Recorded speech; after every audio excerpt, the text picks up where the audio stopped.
From the KSL Broadcast House, this is Sunday Edition with Doug Wright. The best part of this bill, if people actually took the time to read it, they'd see that this gives women options and choices in the most dire of circumstances. I think it is absolutely cruel to rape survivors.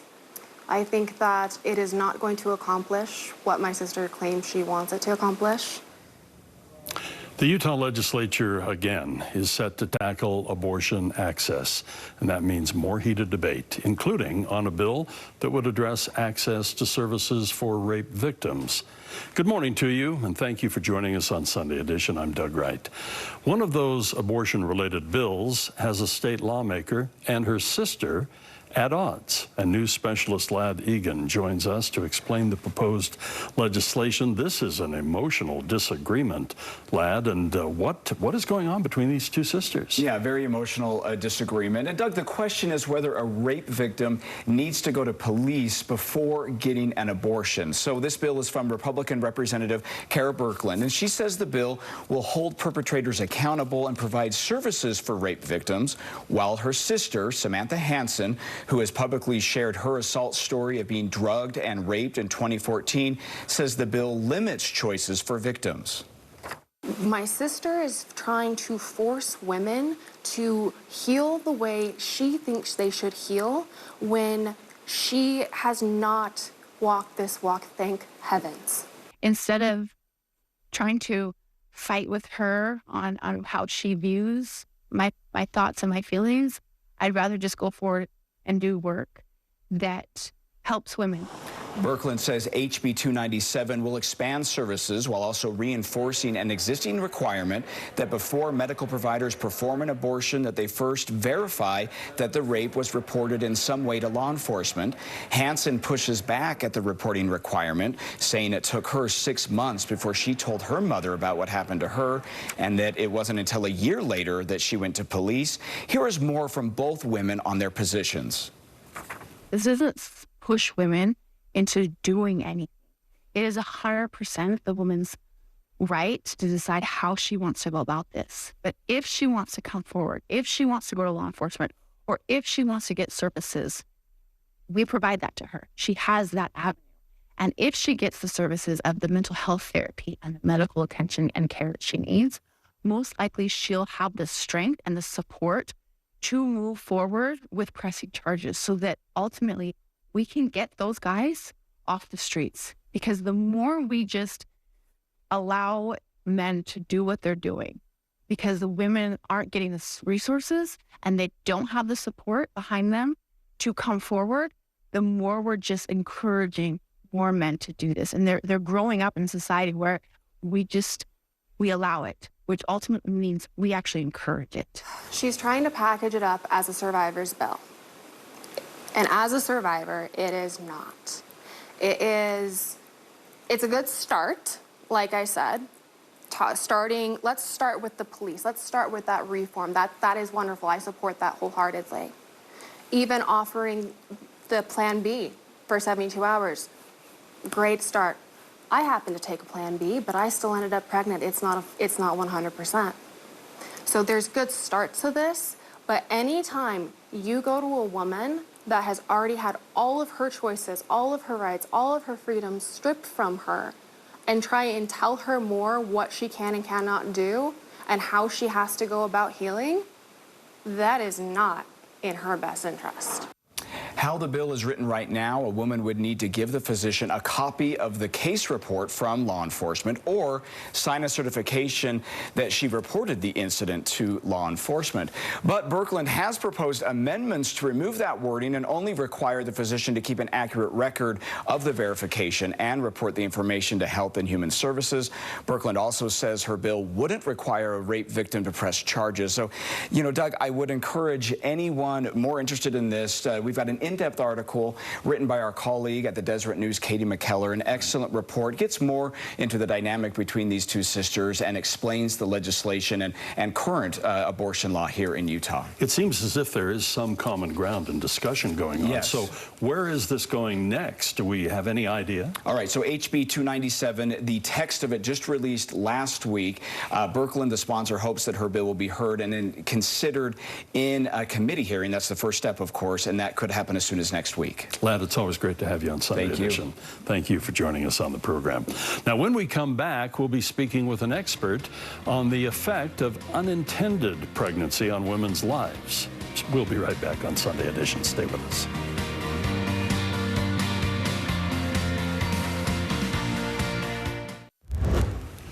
And welcome back. Utah lawmakers are considering a number of changes to Utah's abortion law. Several bills and resolutions have already been proposed to address abortion during this year's legislative session.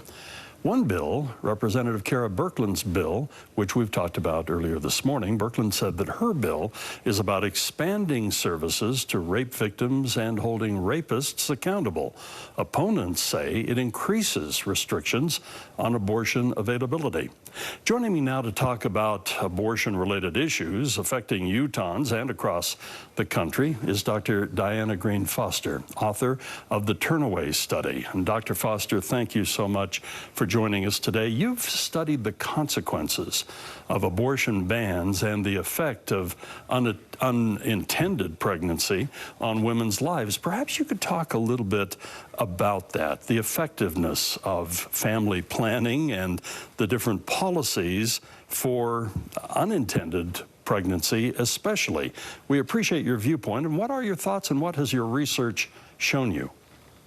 Yeah, so there's now a lot of data to tell us what the possible consequences of banning abortion are. When people are pregnant and they don't want to be pregnant, can be very determined to get an abortion because they recognize what the consequences of not being able to get that abortion would be for their families.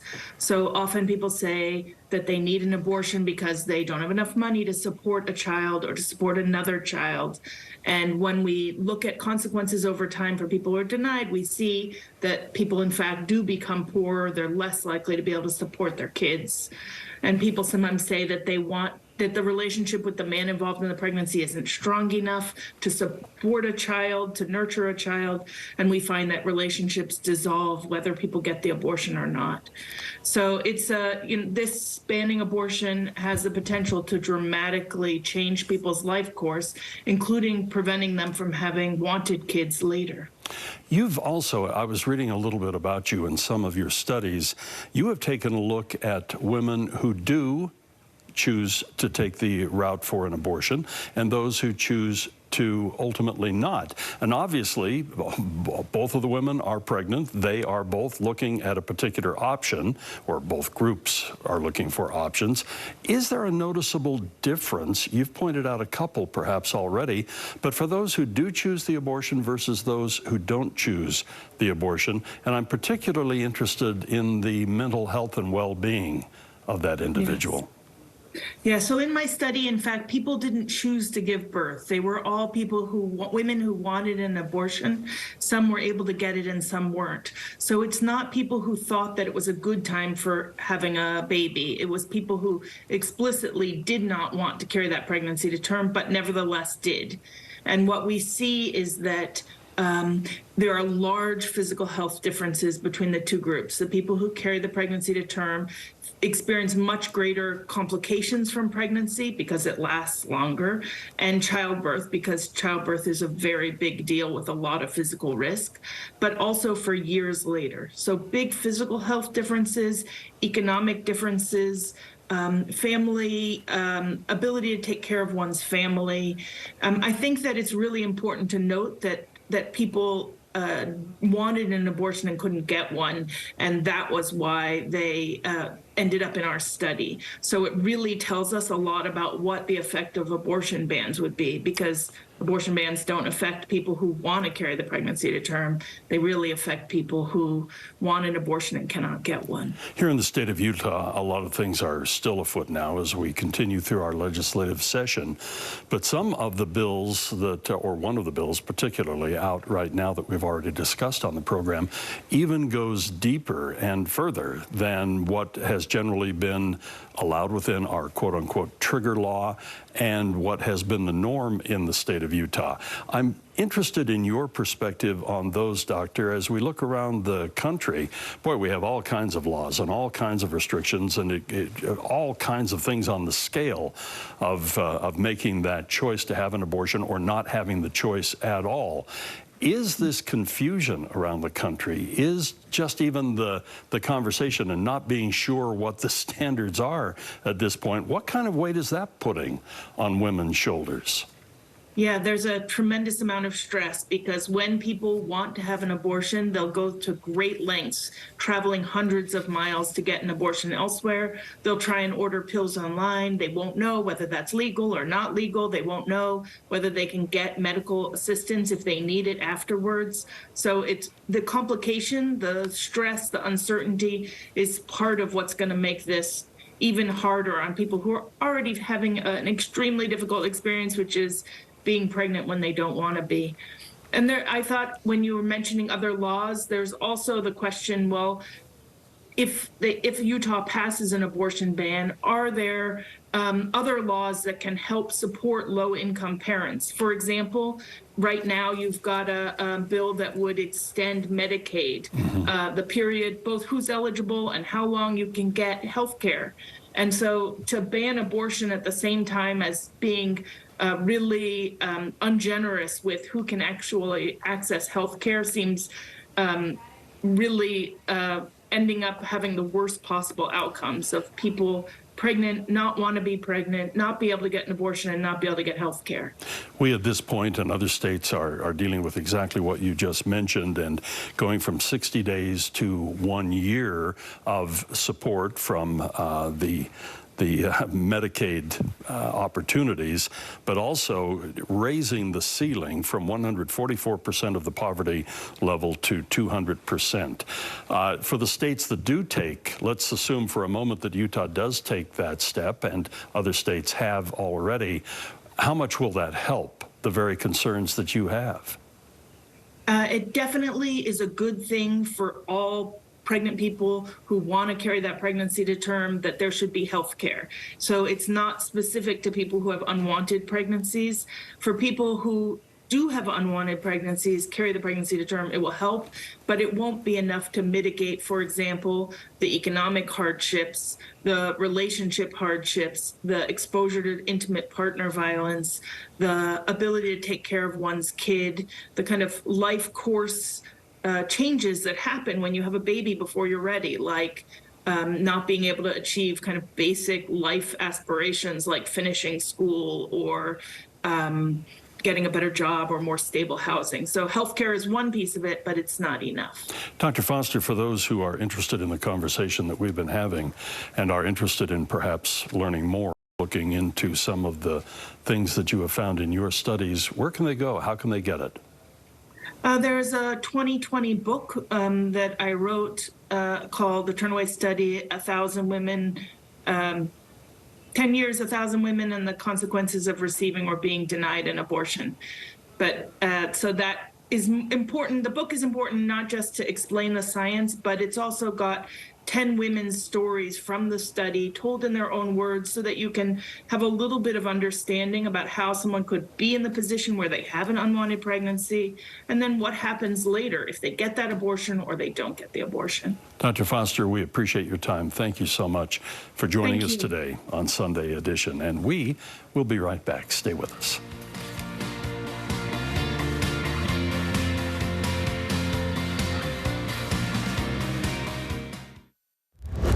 And welcome back to Sunday Edition. You'll recall that the Utah legislature recently passed a bill increasing salaries for Utah teachers and optional education opportunities for students. The bill passed by overwhelming majorities and quickly made it to the governor's desk. But the bill was quickly met with pushback from the Utah State Board of Education and the state's largest public education association. Both organizations opposed the bill. But as we know, the governor signed the bill last week, making Utah now the third state to enshrine school choice into law.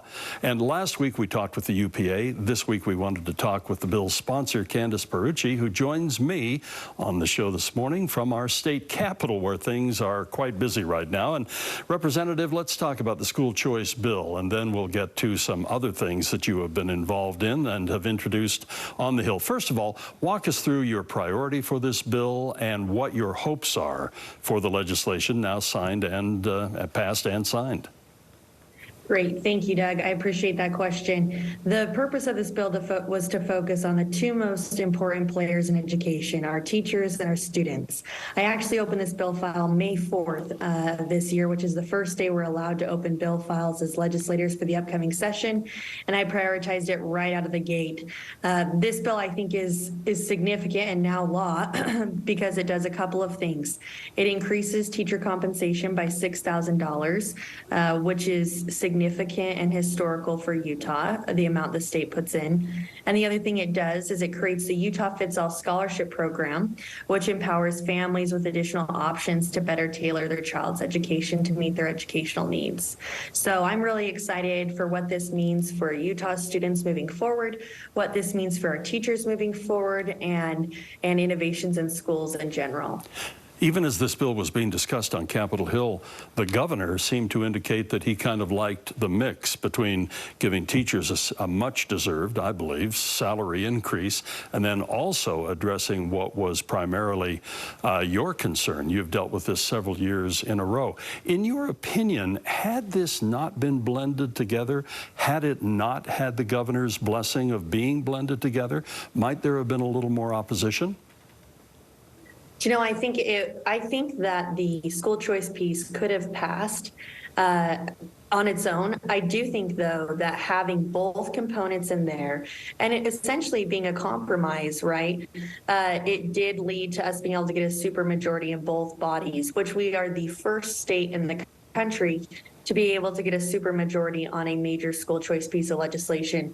And one of the things I heard last year that was big feedback was people felt like the bill was giving up on the system. And so what better way to show the system we cared about it still than to get the resources to our frontline employees, our teachers, who truly make a difference in our kids' lives. So I think it certainly helped us get to that 50 in the House and 20 in the Senate, and obviously get the governor's signature. Many people over now many years, and I've had a lot of these conversations over the years about school choice and vouchers and things like that. They've been concerned about perhaps a drain from the public education system, which many people believe, even though we have had some Herculean efforts in that regard from you legislators and the governor and elsewhere, that it drains money out of the public education system.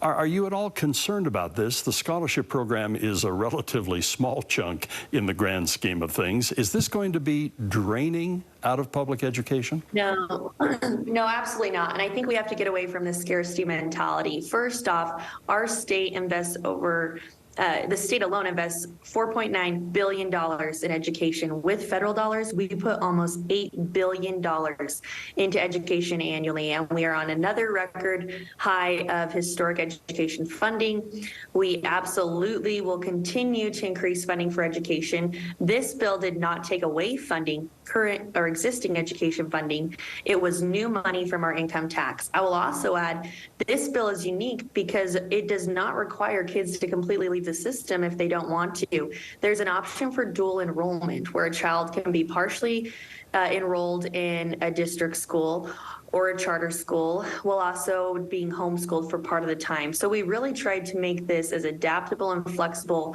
for a kid's learning needs.